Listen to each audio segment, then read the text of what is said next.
Aksel Jørgensen blev gift med Elly Søndergaard den 30. maj 1947 i Ingstrup Kirke. Aksel er født den 8. december 1925 i Ingstrup og søn af Niels Johan Sylvester Jørgensen og hustru Petrea Andersen. Og Elly Søndergaard er født i Ingstrup den 18. juni 1927, datter af Christian Smersted Søndergaard og hustru Emma Christine Pedersen.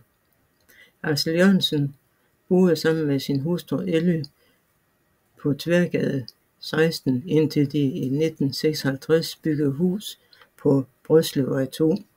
Samtidig med at Aksel Jørgensen lavede fliser i sin fritid, arbejdede han som smed hos smedemester Christen Christensen, der også var brøndborer.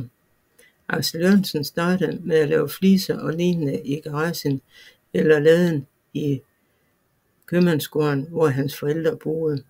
Aksel Jørgensen købte i 1955 en grund på Brøslevej 2 af sin far Niels Johan Sylvester Jørgensen. Der byggede de hus og cementstøberi. Her startede Aksel og Elly med produktion af cementsten og betonrør.